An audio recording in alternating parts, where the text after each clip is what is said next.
अस्सलाम वालेकुम। आज हमारा टॉपिक होगा म्यूचुअल फंड। बेसिकली टॉपिक तो एक बहुत बड़ा है जो कि मुझे डिस्कस करना है पर्सनल फाइनेंस का, लेकिन पर्सनल फाइनेंस को डिस्कस मैं करूँगा आराम से। आज मैंने सोचा कि आज मेरी एक दोस्त से बात हो रही थी, उनको एक प्रोडक्ट चाहिए थी म्यूचुअल फंड की, तो he was discussing with me.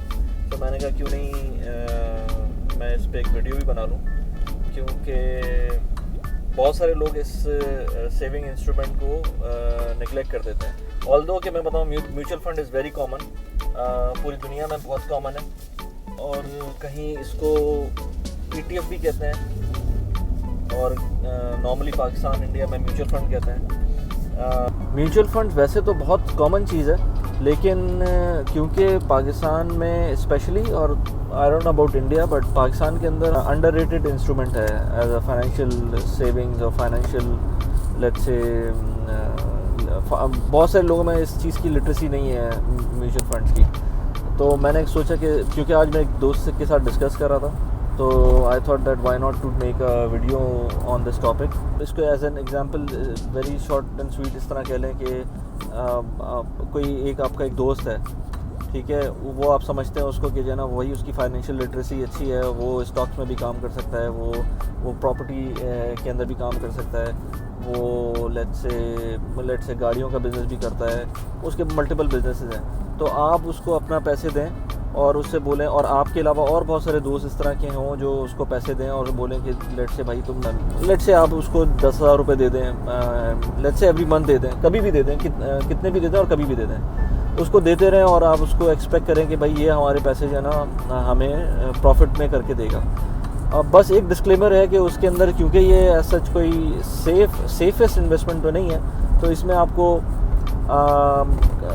नुकसान भी हो सकता है। तो it is very much possible कि आप उसके अंदर जो है ना आपके दोस्त को लॉस हो जाए, और वो लॉस डेफिनेटली वो आप पे ट्रांसलेट करेगा। म्यूचुअल फंड भी इसी तरह है कि फ़र्ज़ करें बहुत सारे लोग हैं, thousands of people they invest with particular company.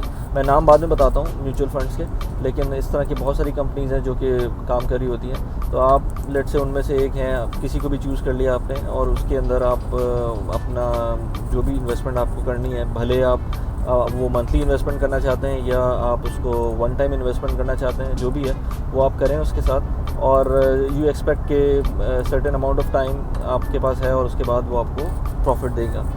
अब उसमें मसला ये है कि म्यूचुअल फंड बहुत तरह के होते हैं। एक तो ये कि कंपनीज़ वाइज मैं कहूँ कि बहुत सारे होते हैं। Let's name it in Pakistan, तो NIT है, नेशनल इन्वेस्टमेंट ट्रस्ट है, इसके अलावा आरिफ हबीब है, मीज़ान बैंक का है, हबीब बैंक के म्यूचुअल फंड्स हैं, आई थिंक हबीब बैंक का है, और बहुत सारी बैंक्स के अंदर बहुत सारे उन्होंने कंपनीज सब्सिडरीज खोली हुई हैं जिसके अंदर उन्होंने म्यूचुअल फंड दिए हैं। तो ये तो कंपनीज़ के हिसाब से बहुत सारे हैं, मतलब ये तो मैंने बहुत जो मुझे over the top of my mind है, जो मुझे याद आ रहा था मैंने बता दिया, लेकिन इसके अलावा और बहुत सारे हैं। इसके अलावा ये तो हो गए कंपनीज़ ना जिसके अंदर आप इन्वेस्ट कर सकते हैं। इसके अलावा विद इन कंपनीज़ बहुत सारे डिफरेंट म्यूचुअल फंड्स होते हैं। जो मोस्ट पॉपुलर है वो तो स्टॉक मार्केट फंड्स होते हैं। जिस भी म्यूचुअल फंड कंपनी के, वो स्टॉक मार्केट फंड्स सबसे ज़्यादा पॉपुलर होते हैं। इसके अलावा सेविंग इंस्ट्रूमेंट्स होते हैं, पेंशन स्कीम्स होती हैं, और मंथली इनकम सेविंग स्कीम्स होती हैं। मतलब हर तरह की स्कीम्स होगी। यानी कि अगर आप चाहते हैं, फ़र्ज़ करें कि आप वो लम सम पे नहीं करना चाहते, जो कि मैं रिकमेंड करता हूँ कि लम सम पे ना करें किसी को भी, आप अपने हिसाब से एवरी मंथ थोड़ा बहुत पैसे डालते रहें किसी भी फ़ंड के अंदर, तो आपको इस तरह के फ़ंड भी मिल जाएंगे जो कि हर महीने आपसे चार्ज किया करेंगे कुछ अमाउंट, और वो सेफ़ होंगे लेट से, और उसके अंदर आपको गारंटीड रिटर्न होगा। तो ये भी इस तरह के भी फ़ंड्स होते हैं। इस तरह के भी फ़ंड्स होते हैं कि आपको कहें कि आप जितना भी डालना चाहें, जब भी डालना चाहें आपको मिल जाएगा, और रिटर्न का ये है कि आप जब भी पैसे निकालना चाहें निकाल सकते हैं उसके अंदर, लेकिन रिटर्न्स गारंटीड नहीं होंगे उसके अंदर। Sometimes they depend on stock market, sometimes they are gold traded funds, gold backed funds, या और प्रेशियस मेटल्स के अंदर, या मैंने सुना है कि डॉलर बैक फंड्स भी होते हैं पाकिस्तान के अंदर। तो ज़रूरी नहीं है कि आपको फ़ायदा ही हो, उसमें नुकसान भी हो सकता है। लेकिन उसमें अगर आप हिस्टोरिकली देखें, एक तो ये कि आप जो भी इन्वेस्टमेंट करें, जहाँ भी इन्वेस्टमेंट करें, keep your self diversified. Diversification का मतलब ये है कि आप ज़रूरी नहीं कि आप अगर आप लेट से आपको प्रॉपर्टीज़ के अंदर इन्वेस्ट करना है तो आप सिर्फ प्रॉपर्टीज़ में इन्वेस्ट करते रहें, या आपको स्टॉक्स में इन्वेस्ट करना है तो स्टॉक्स में ही इन्वेस्ट करते रहें, सारे पैसे उसी में लगा दें। आप उसको डाइवर्सिफाइड रखें। इवन म्यूचुअल फ़ंड का भी एक बड़ा यू कैन से फ़ायदा ये है कि ये डाइवर्सिफाइड होते हैं, क्योंकि आप ख़ुद फ़र्ज़ करें, मैं अपनी बात करूं तो मेरे पास इतना टाइम नहीं है कि मैं स्टॉक मार्केट को कंटिन्यूसली फॉलो करूं, मैं हर कंपनी के रिज़ल्ट्स को फॉलो करूं। तो ये सब करने के लिए बहुत टाइम चाहिए। तो बेहतर ये है कि मैं अपने पैसे थोड़े थोड़े करके म्यूचुअल फंड्स में डालता रहूं, और वो फंड मैनेजर जो होगा वो मेरे पैसे मैनिपुलेट करेगा। अब इसके अंदर इस तरह है कि अगर तो स्टॉक मार्केट ने अच्छा परफॉर्म किया तो मोस्ट लाइकली आपका म्यूचुअल फंड भी अच्छा परफॉर्म करेगा जो स्टॉक मार्केट से लिंक्ड होगा। अब मैं बात करूंगा stock market linked mutual funds की, क्योंकि mutual fund as I said के बहुत तरह के होते हैं, जिसके अंदर फिक्स रेट के भी होते हैं, फिक्स इनकम वाले भी होते हैं, और पेंशन टाइप के भी होते हैं जो कि बाद में काम आएंगे आपको। लेट से फिक्स टेन्योर के भी होते हैं कि आपको 10 साल लेट से या 5 साल या 2 साल जो भी है आपको उसके अंदर गुजारना है, अदरवाइज आप sometimes they charge you penalty if you pull out early. मैं इस वक्त बात करूंगा आपसे mutual fund backed by stock market. उसका रीज़न ये है कि बाकी सारे जो फंड्स हैं वो आपको उस तरह के इंस्ट्रूमेंट्स और भी मिल जाते हैं। मतलब ये कि आपको अगर आप बात करें पाकिस्तान की तो इसमें नेशनल सेविंग सर्टिफिकेट्स हैं, या फिर और बैंक्स के बहुत सारे इंस्ट्रूमेंट होते हैं जिसमें गारंटीड रिटर्न होता है। लेकिन I won't talk about guaranteed return for many reasons here, because mutual funds के जितने भी मैंने इंस्ट्रूमेंट्स अभी तक देखे हैं उसमें गारंटीड रिटर्न्स के जो रेट्स हैं वो इतने अच्छे नहीं हैं। और दूसरा ये कि some people don't agree to how they work religiously, तो I am not gonna talk about that. Although मेरी अपनी जो ओपिनियन है वो डिफरेंट है थोड़ी सी। स्टॉक मार्केट फंड्स का फ़ायदा ये है कि आपको आपका जो रिटर्न वेरी करेगा वो स्टॉक मार्केट के इंडेक्स से वेरी करेगा, जो कि नॉर्मली होता है। यानी कि फ़र्ज़ करें मैं कराची स्टॉक एक्सचेंज की बात करूं तो पिछले 5 साल के अंदर अगर देखें तो it has gone up to almost 55,000 जो इंडेक्स की वैल्यू थी, और वापस जब आया था वो 28,000 पे आया था। तो और अगर 10 साल के अंदर देखें तो I don't remember right now, but I think it has gone it was less than I don't know 15,000 maybe, इतना ही होगा शायद। तो अब आप उसके अंदर वेरिएशन देखेंगे, 10 साल पहले प्रॉबली वो 15,000 पे था, इस वक्त वो 40,000 पे है, और between in last 5 years it was around the highest it touched is around 54-55,000 I think। इससे आप आइडिया लगा सकते हैं कि कितनी वॉलेटिलिटी है। आप इसके अंदर फंस भी सकते हैं। आपने लेट से आपने फ़र्ज़ करें 55,000 पे कोई चीज़ बाय की हो तो आप इस वक्त तक नुकसान में होंगे, और वो 55,000 आई थिंक 2017-16 में हुआ होगा। तो आप सोचें कि उस वक्त से लेकर अब तक आप नुकसान में ही हैं। तो key to invest in mutual fund is diversification and timing. अब टाइमिंग का मतलब ये नहीं है कि आप डिप के ऊपर ख़रीदें, डिप के ऊपर लाजमी ख़रीदें, लेकिन पॉइंट ये है कि भाई आपने एक अपना सीलिंग पुट कर दिया।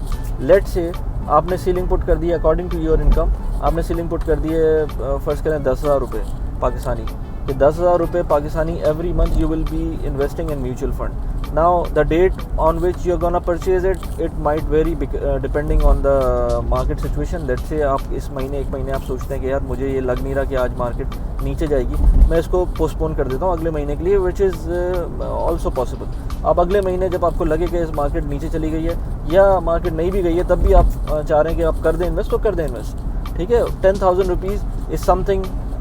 हो सकता है किसी को भी कोई प्रॉब्लम, कुछ लोग ऐसे हैं जिनके लिए कोई प्रॉब्लम नहीं है 10,000 रुपीज़। तो better to keep at a level that you can sustain for 10 years। मतलब आप ये 10,000 रुपये जो इन्वेस्ट कर रहे हैं मंथली, ये आप सोच के इन्वेस्ट करें कि नेक्स्ट 10 years के लिए मुझे इन 10,000 रुपयों की जो मैं एक्यूमुलेट हो रहे हैं इनकी ज़रूरत नहीं होगी।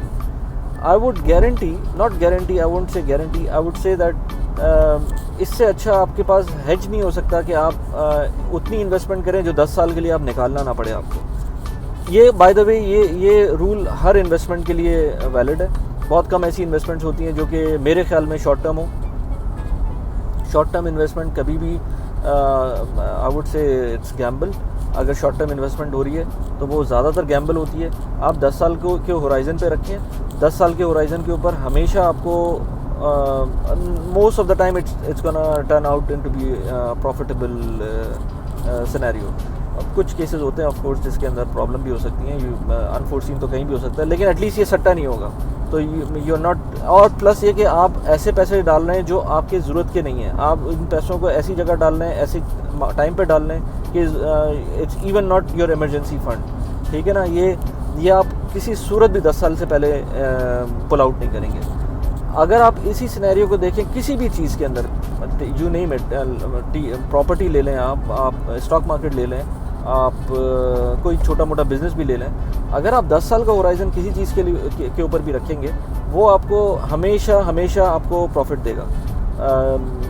मतलब आप प्रॉपर्टी ले लें, आप 10 साल के ऊपर, चाहे आप, मैं कहूँ कि जो ना आपने मैक्सिमम वैल्यू पे प्रॉपर्टी ख़रीद ली थी 10 साल पहले, और आज वो 10 साल बाद जाके उस लेवल पे आई है। इन दिस केस एक अपार्टमेंट लिया आपने लेट से, जो कि 500,000 दिरहम्स का था, वो आपको उसने रेंटल रिटर्न दिया, लेट से 5 to 10% जो भी रेंटल रिटर्न मिलता है आपको मिल रहा है। वो 10 साल, over the period of 10 years it has given you some value. ठीक है, तो आपको 10 साल के अंदर कहीं ना कहीं, एक तो ये कि उसने इस 10 साल के अंदर कहीं ना कहीं टॉप पे भी गया होगा वो, तो आप वहाँ पर भी बेच सकते थे। नहीं भी बेचा आपने तो 10 साल बाद भी आपको जो रिटर्न मिल रहे हैं उसके, वो आप नुकसान में नहीं है। मैं आपको एग्जांपल ऐसी दी है जिसके अंदर, प्रॉपर्टी की एग्जांपल दी है जिसके अंदर लोग नॉर्मली फंसे हुए होते हैं दुबई जैसी जगह पर, लेकिन even 10 if you spend 10 years तो, और आपने कोई मेजर ब्लंडर नहीं कर दिया है उस प्रॉपर्टी परचेज़ के अंदर, then you will for sure be in profit. अब म्यूचुअल फंड्स के अंदर जैसे बात कर रहे थे हम, तो म्यूचुअल फंड्स के अंदर हम लेट्स से बहुत सारी कंपनीज है पाकिस्तान के अंदर। मैंने भी डील किया आरिफ हबीब के साथ, MCB के साथ, MCB आरिफ हबीब के साथ, HPL के साथ, मीज़ान बैंक के साथ। आप इन सब के साथ डील कर सकते हैं। बीइंग ओवरसीज़ कोई मसला नहीं है, आप इनको सिर्फ ईमेल करें, they will call you up और आपका म्यूचुअल फंड का अकाउंट खोल देंगे ये, और उसके बाद सब कुछ ऑनलाइन है, आप सारी चीज़ें ऑनलाइन कर सकते हैं, और इवन अकाउंट में आप पैसे ट्रांसफ़र करना, सब कुछ जो है ना, ये सब कुछ ऑनलाइन हो जाता है। That's it for now. अगर कोई और इन्फॉर्मेशन चाहिए तो definitely go reach out to me. My Instagram and Twitter handles are mentioned in the description of the video. उसमें से आप देखकर आप मुझको रीच आउट कर सकते हैं। मैं आपको ईमेल एड्रेस भी है मेरा, उस पर भी आप आ सकते हैं, तो आई वुड डेफिनेटली हेल्प। और मेरा हेल्प करने का मकसद ये है कि क्योंकि once somebody comes to me and discuss things with me, it opens up my mind as well, और मुझे भी थोड़ा सा एजुकेशन मिलती है फॉर वेरियस थिंग्स। तो this is what I do for fun actually. मुझे मज़ा आता है इस तरह की चीज़ें करने में, मुझे हेल्प आउट करने में भी अच्छा लगता है, क्योंकि it's not only helping out somebody but it's also a learning experience for me. तो you can get in touch with me anytime. Thank you very much.